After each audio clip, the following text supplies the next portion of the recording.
ಸರ್ಕಾರದವರು ಪ್ರಧಾನಮಂತ್ರಿ ಆವಾಸ್ ಯೋಜನೆಯಲ್ಲಿ ಸಾಕಷ್ಟು ಮನೆಗಳನ್ನು ಇವತ್ತು ಮುಂಡ್ರಿ ತಾಲೂಕಿಗೆ ಮಂಜೂರು ಮಾಡಿದ್ದಾರೆ. ಆದರೆ ಇಲ್ಲಿವರೆಗೂ 1ನೇ ಕಂತಿನ ಹಣ ಬಿಡುಗಡೆ ಆಗಿದೆ. 2ನೇ ಕಂತಿನ ಹಣ ಅಲ್ಲೋ ಇಲ್ಲೋ ಒಂದಿಷ್ಟು ಬಿಡುಗಡೆ ಆದರೆ ಪೂರ್ತಿ ಪ್ರಮಾಣದ ಹಣ ಇಲ್ಲಿವರೆಗೂ ಬಿಡುಗಡೆ ಆಗಿಲ್ಲ. ನಾವು ತಾಲೂಕು ಪಂಚಾಯತಿ ಮತ್ತು ಗ್ರಾಮ ಪಂಚಾಯತಿಗಳನ್ನು ಭೇಟಿಯಾದಾಗ ಇಲ್ಲ ಇದು ಯಾಕೆ ಸರಿ ಇಲ್ಲ, ಹಾಗಾಗಿ ಹಣ ಬಿಡುಗಡೆ ಆಗಿಲ್ಲ ಅಂತಂದು ಹೇಳ್ತಾ ಇದ್ದಾರೆ. 1 ವರ್ಷದಿಂದ ಸತತವಾಗಿ ಗ್ರಾಮ ಪಂಚಾಯತಿ ಮತ್ತು ತಾಲೂಕು ಪಂಚಾಯತಿ ಅಡ್ಡಾಡಿ ಸಾಕಾಗಿ ಹೋಗಿದೆ. ಹಾಗಾಗಿ ದಯವಿಟ್ಟು ಸರ್ಕಾರ ಕೂಡಲೇ ಇವತ್ತು ಸಂಬಂಧಪಟ್ಟ ಅಧಿಕಾರಿಗಳು ಬೇಗನೆ ಪ್ರಧಾನಮಂತ್ರಿ ಆವಾಸ್ ಯೋಜನೆಯಲ್ಲಿ ಮನೆ ಕಟ್ಟಿಕೊಟ್ಟಿರ್ತಕ್ಕಂಥ ಎಲ್ಲ ಫಲಾನುಭವಿಗಳು ಕೂಡ ಹಣವನ್ನು ಮಂಜೂರು ಮಾಡಬೇಕಂತ ಹೇಳಿ ಈ ಮೂಲಕ ವಿನಂತಿಸಿಕೊಳ್ತೀವಿ.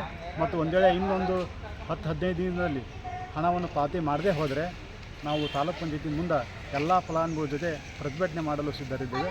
ಆದ್ದರಿಂದ ಇದಕ್ಕೆ ಅವಕಾಶ ಕೊಡದೆ ಕೂಡಲೇ ಸರ್ಕಾರದವರು ಹಣವನ್ನು ಬಿಡುಗಡೆ ಮಾಡಬೇಕು ಅಂತ ಹೇಳಿ ಈ ಮೂಲಕ ವಿನಂತಿಸ್ಕೊಳ್ತೀವಿ. ಇದು ಮುಂಡ್ರಿ ತಾಲೂಕು ಅಷ್ಟ ಅಂತಾರೆ ಏನು ರಾಜ್ಯಾದ್ಯಂತ ಹೇಳ್ತಾರೆ ಅಧಿಕಾರಿಗಳು. ಮುಂಡ್ರಿಗಿನ ಸರಿಸುಮಾರು 2,700 ಮನೆಗಳ ಮಂಜೂರಾತಿ ಕೊಟ್ಟಾರ. ಅದರಾಗ 132 ಮನೆಗಳಿಗೆ ಪೂರ್ಣ ಪ್ರಮಾಣದ ಬಿಲ್ ಆಗಿವೆ. ಆದರೆ ಇನ್ನೂ ಉಳಿಕಿದ್ದು ಹಣ ಯಾರಿಗೂ ಕೂಡ ಬಂದಿಲ್ಲ. ಬಡವರು ಮನೆ ಅತ್ತಿತ್ತ ಸಾಲ ಮಾಡಿಕೊಂಡು ಮನೆ ಕಟ್ಟಿಕೊಂಡು ಇವತ್ತು ಮಳೆಗಾಲ ಪರಿಸ್ಥಿತಿ ಇದೆ, ಹೊರಗೆ ಜೀವನ ಸಾಗಿಸುವಂಥ ಪರಿಸ್ಥಿತಿ ಇವತ್ತು ನಿರ್ಮಾಣವಿದೆ.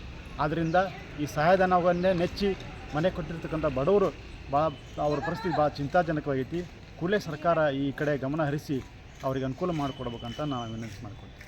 ಈ ಸಂಬಂಧಪಟ್ಟ ಅಧಿಕಾರಿಗಳು ಇದಕ್ಕೆ ಸಂಬಂಧಪಟ್ಟ ಅಧಿಕಾರಿಗಳು ನಾವು ಕೇಳಿದಂದ್ರೆ ಇಲ್ಲ ಇದು ಆ್ಯಪ್ ಸರಿ ಇಲ್ಲ, ಇದು ಸ್ಪರ್ಶ ಆ್ಯಪು ಇದಕ್ಕೆ ಹೊಂತಾ ಇಲ್ಲ, ಹಾಗಾಗಿ ನಾವು ಮೇಲಾಧಿಕಾರಿ ಜೊತೆ ಸಂಪರ್ಕ ಮಾಡಕ್ಕಂತೀವಿ, ಹಾಗಾಗಿ ಅದು ಬಿಡುಗಡೆ ಆಗೋಲ್ದು ಹಣ ಅಂತ ಅಂತಾರೆ. ಮುಂದೆ ನಿಮ್ಮ ನಡೆ 15-20 ದಿವಸ ನಾವು ಕಾಲಾವಕಾಶ ಕೊಟ್ಟಿವಿ.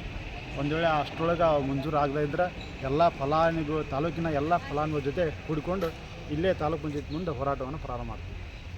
ಓಕೆ.